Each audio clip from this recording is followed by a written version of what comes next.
what's up guys, welcome back to my channel, and if you're new here then welcome to our little corner of the internet. Today we're going to be watching something so random that when I saw this I was like, well, how do you even make a video out of this? It's titled, "What if the Mediterranean Sea was in the center of America?" Without further ado, let's see what this video is about. Yeah, you read the title. Remove yourself from our modern day where gamers literally speedrun Google Maps. Imagine coming across an entirely new land. I don't do that. And having absolutely no idea what's on the other side of, like, the forest over there. Could be anything. Could be a mythical lost city of gold. Could be an island full of Amazonian women. And if you were the British, or French, there could be a water passage right through this cold, godforsaken landmass. An inland sea, or even a river that bypassed all the continent stuff, allowing a ship to sail right onto the wealthy lands of Asia. This idea manifested itself as the Northwest Passage, a centuries-long search by explorers to find some way to Asia through North America. It was what inspired Henry Hudson, James Cook, and regrettably, Sir John Franklin. To the fur-trading French and naval-loving British, North America was kind of just this useless piece of rock while the Spanish got all the good parts. Sailing through it, or around it, was the ultimate dream. Whoever would have discovered this passage would have become a Columbus in their own right. The man who would bring the riches of Asia to Britain, France, or... There is no passage, no? Right? At least to my knowledge. Or maybe even Denmark, because they tried too. Even while more of the continent was mapped, for generations that dream, or cope, stayed alive because cartographers just kept slapping fictional seas on the map. Perhaps the Northwest Passage was out there. Europeans just hadn't found it yet. So here's an idea. What if that was there? This is so stupid.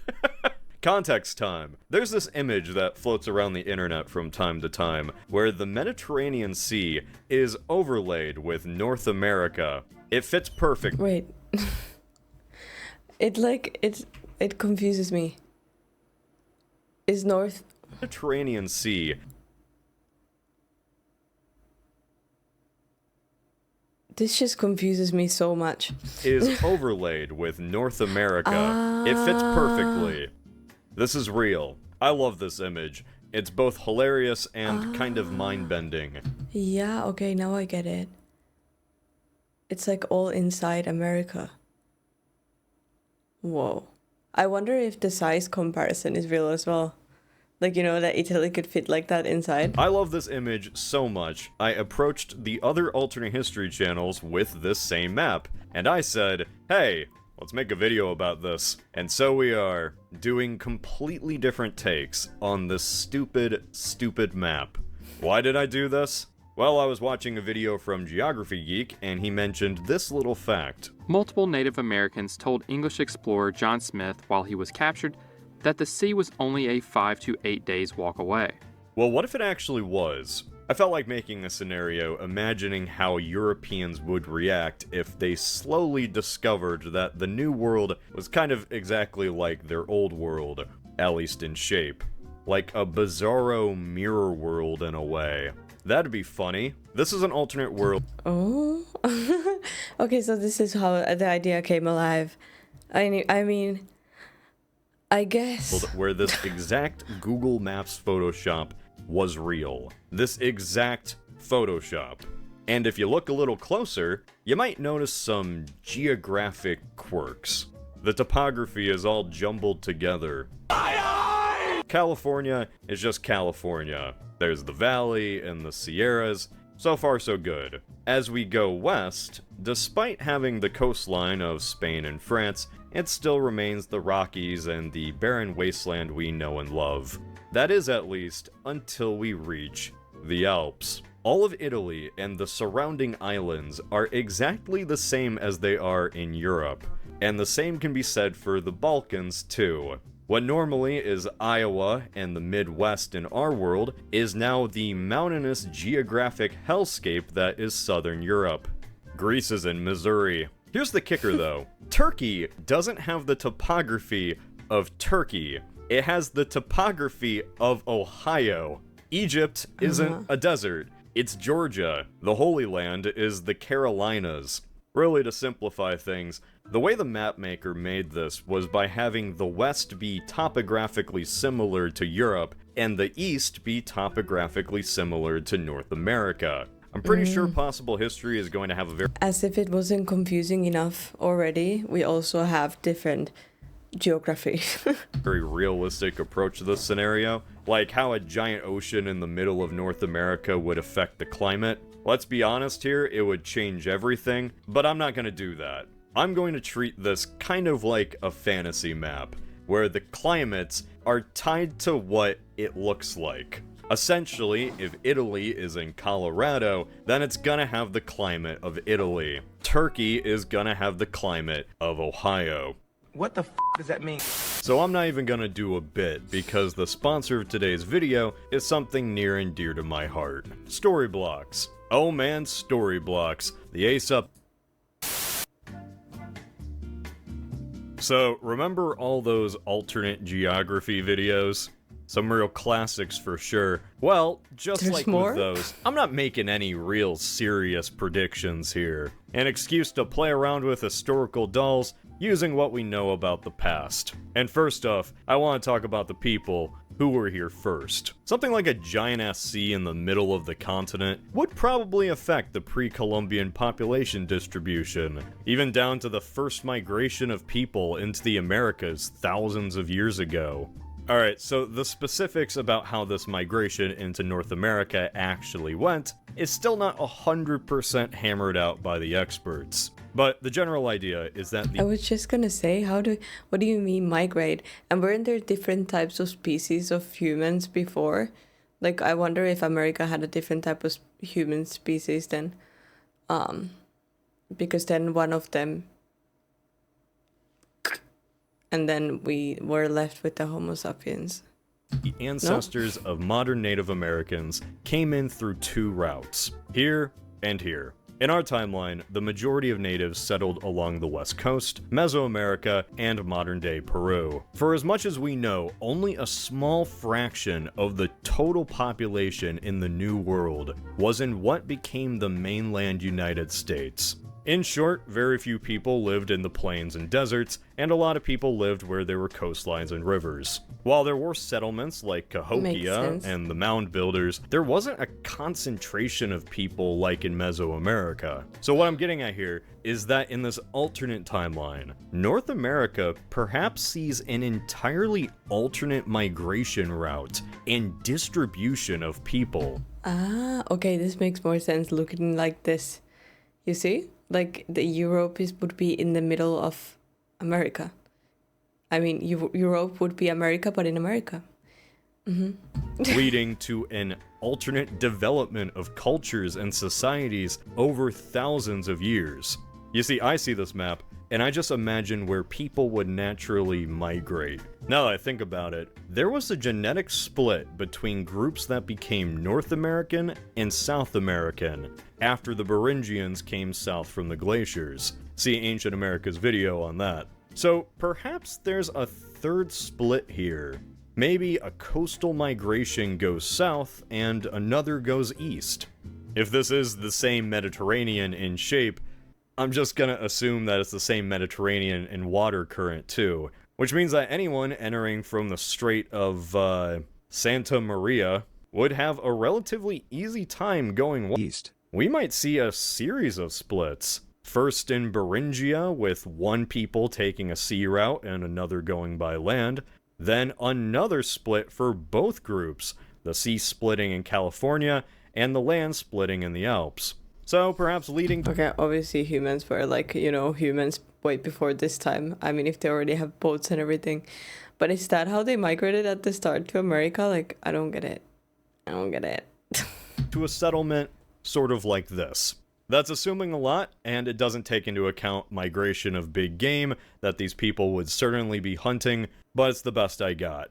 Oh man, I'm just imagining all the alternate megafauna that comes from this too. You know, camels did originate in North America, so maybe in one of these Mediterranean islands, there's some population of camels that suffered from island dwarfism. What new wacky species would these people see? Let your imagination run wild. Going back to the people, I really want to avoid geographic determinism here as much as possible. Even if these lands were the exact copies of Italy and Greece, we would not get the same results. No native Athens is going to just randomly pop up and invent democracy because that's where Athens was located. Perhaps Mirror Anatolia is the real dominant force here. A flat, fertile landscape able to feed a large population. Maybe there's some great power that rises from the still existing Ohio River. There's a lot of ways you can have fun with this. The Tunisia we know is just kind of the strip of land straddling the inhospitable Sahara.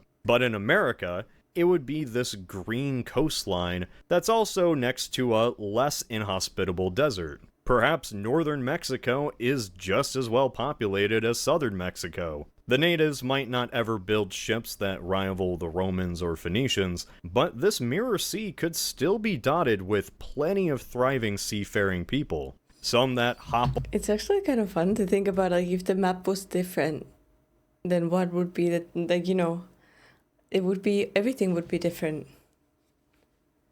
Like, what type of worlds would we have if the map was different from the start?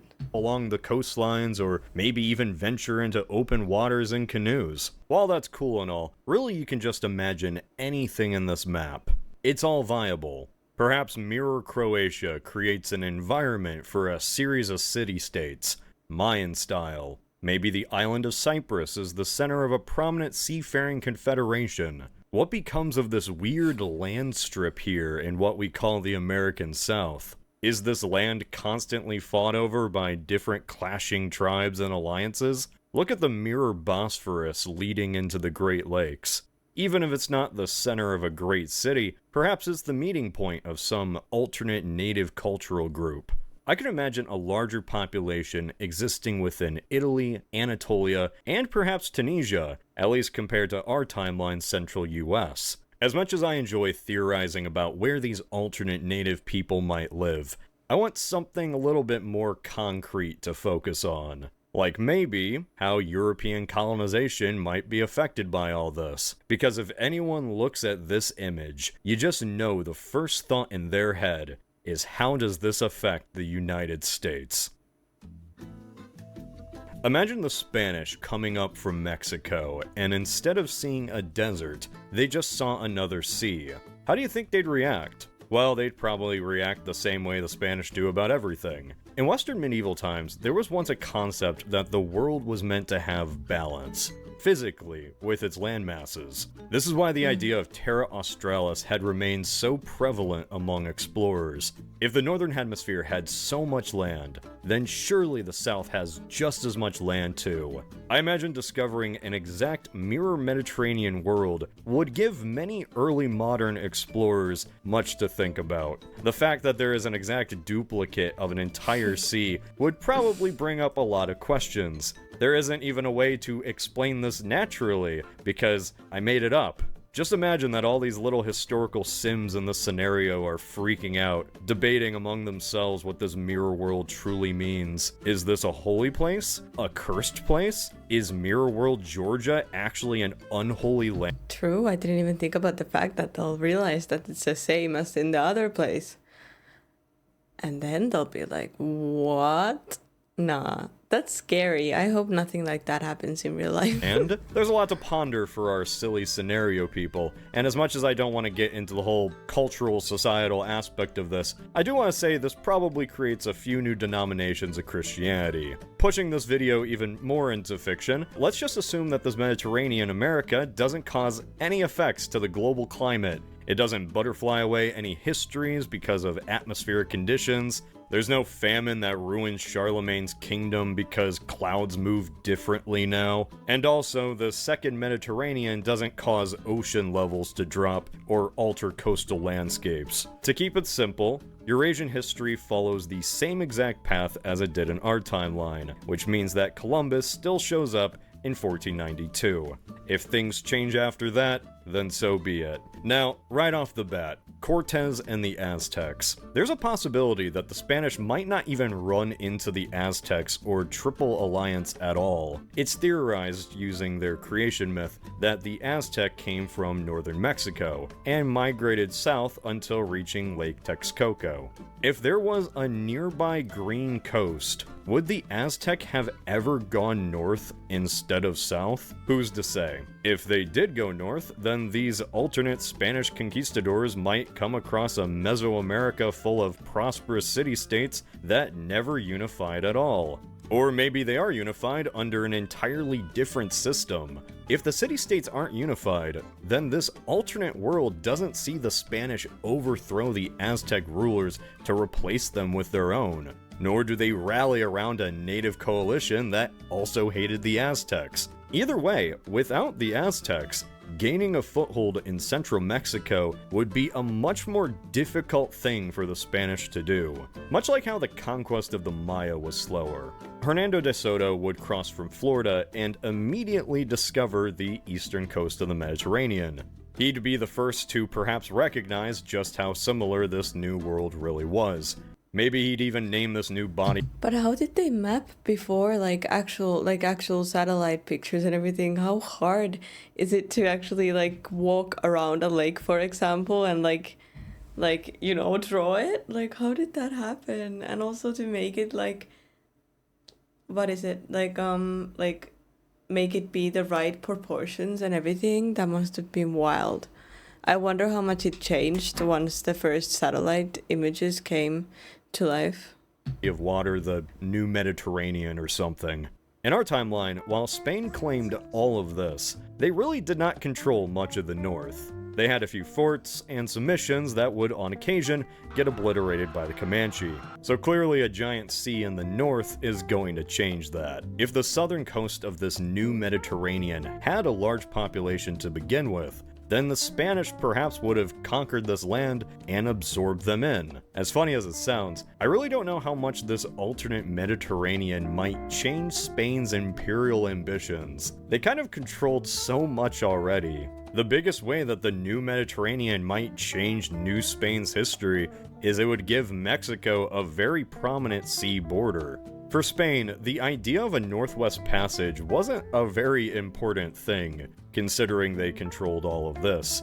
They would already have ships sailing from Mexico all the way to Asia, landing in the Philippines. The ones who really cared about a Northwest Passage weren't the Spanish or Portuguese, it was the French and British. In this alternate timeline, both kingdoms would be absolutely delighted. The Northwest Passage is real and goes right through the continent. Assuming that nothing drastically changes the early start of colonization, I'm gonna just assume that France still calls dibs on the St. Lawrence River, creating New France, and England still has angry Puritans that want to get away from the Anglicans and Dutch.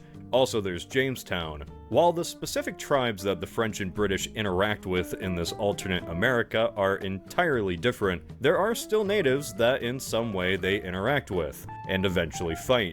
For France, the biggest change to their colonial empire is that instead of having a river to venture down, they have the Eastern Mediterranean.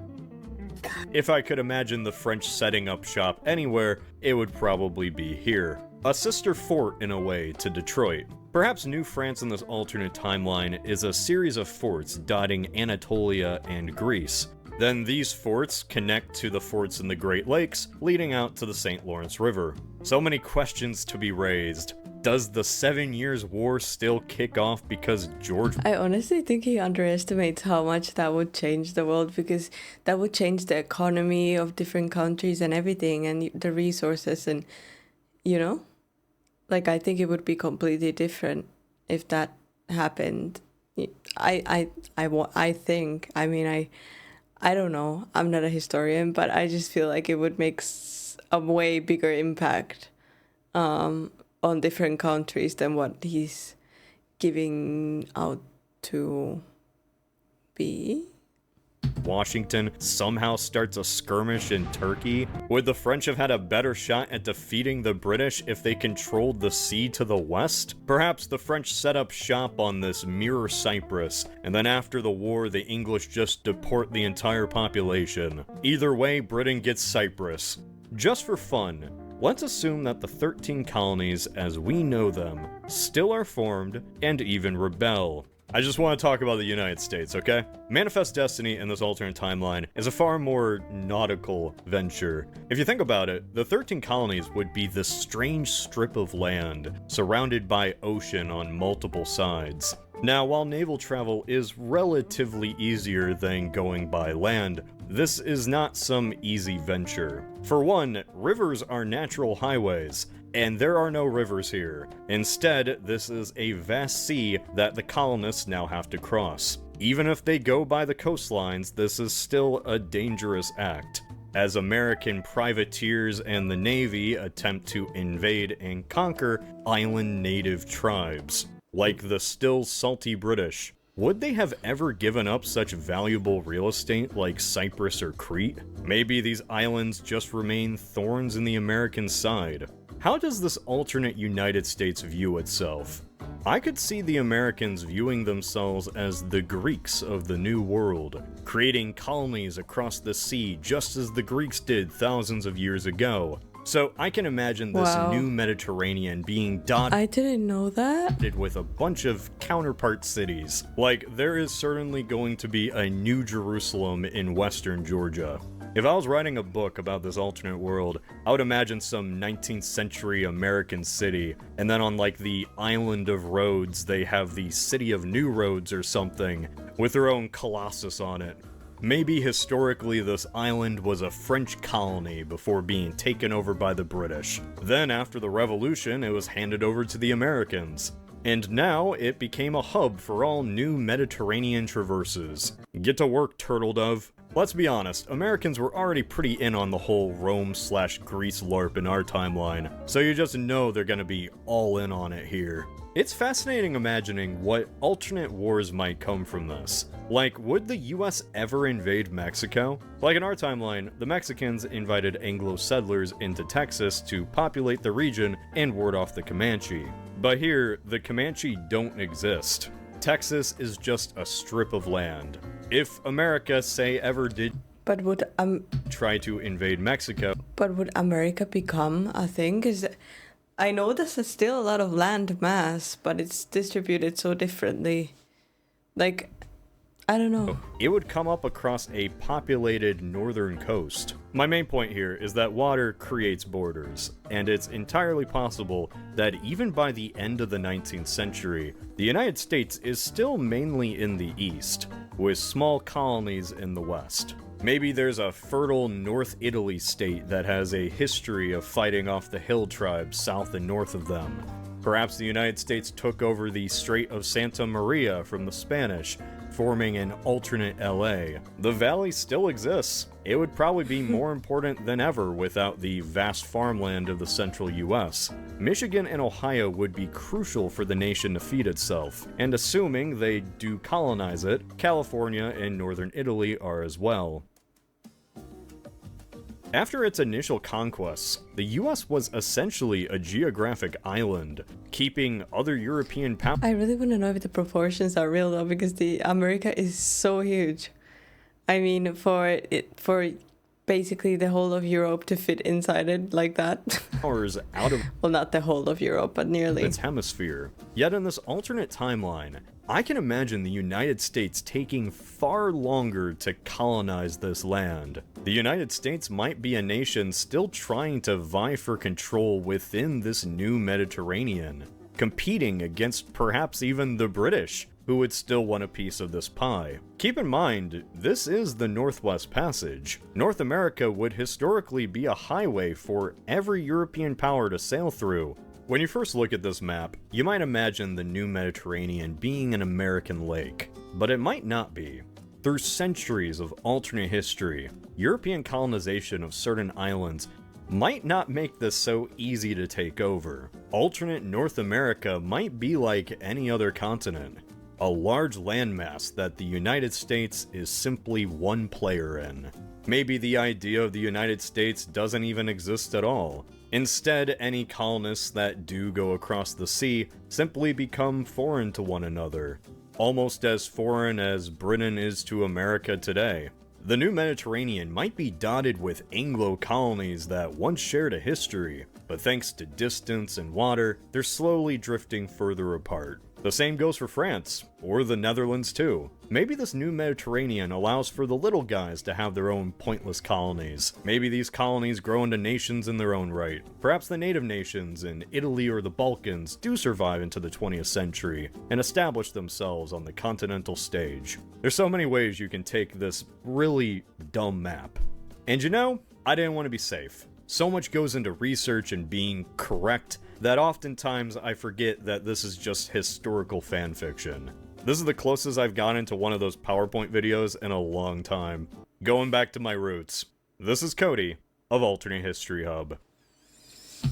Well, Cody, I think that was a very interesting video, though. Like, it's an interesting concept to think about, like, the map in a different way, in any way. Like, even if it wasn't just a copy of Europe inside of, or the Mediterranean Sea inside of America, to imagine what it would be like if, you know, the geography was completely different, because that would make a huge difference in all of it, which, I don't know, I find it quite intriguing. Never have I ever thought about it. This has opened new doors for me and new ways to overthink before I go to bed. So thank you guys for joining me for this video. I really hope you enjoyed it. Please leave a like, subscribe if you haven't yet, and I'll see you guys in the next video.